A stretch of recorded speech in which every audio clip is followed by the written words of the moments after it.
There are so many reasons why I chose overfishing as an environmental issue. One from Thomas in 1992 was that from the national and state government's program to manage environmental issues made a set of principles. One of them was that we need to protect our biodiversity and the natural environment.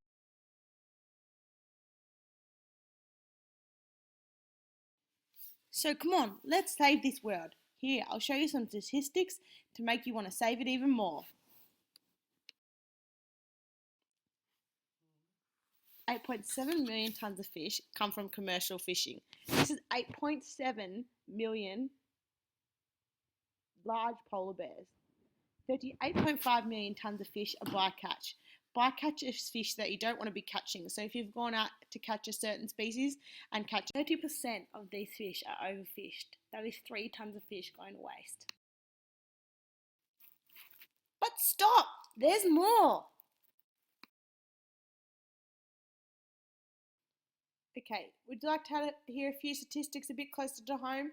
In Australia, 17 to 82 species were overfished, which would really have a major impact on the marine system, as all different species are needed to make the ecosystem work.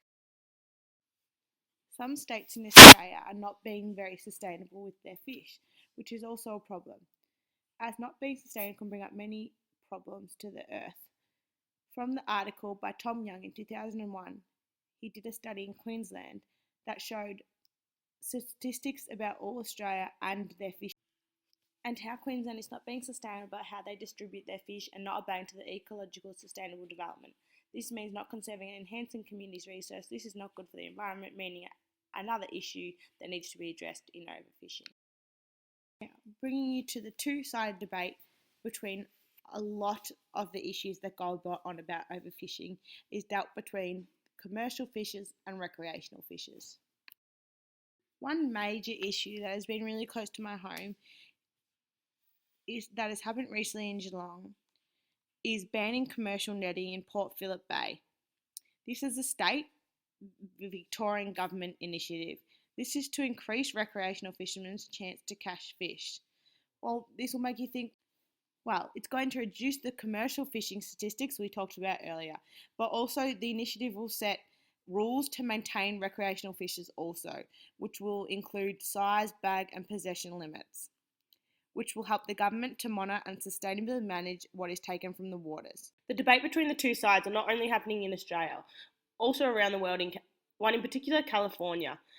There's been a fight against the two sides for a while on resource allocation. Things that have been done are banning on particular species or restrictions, and the introduction of marine. In Victoria, since 2002, there has been an introduction of the marine reserves and sanctuaries. This was an approach from the state government. Marine protected areas mean you're not allowed to take anything from them, and they are highly protected. These protected areas take 5.3 of the marine waters in Victoria.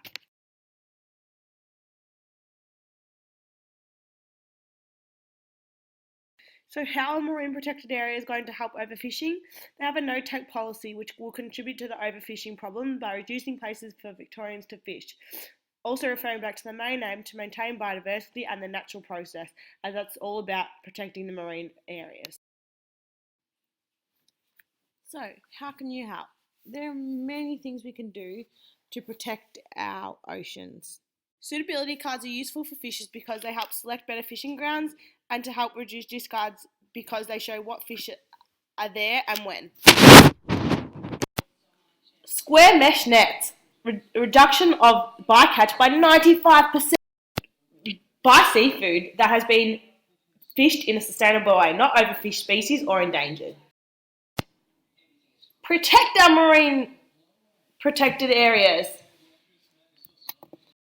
So this video or topic overfishing can be used throughout BCE outdoor education, as you can see in Unit 1, 2, 3 and 4, and can relate to so many topics when talking about overfishing or marine parks.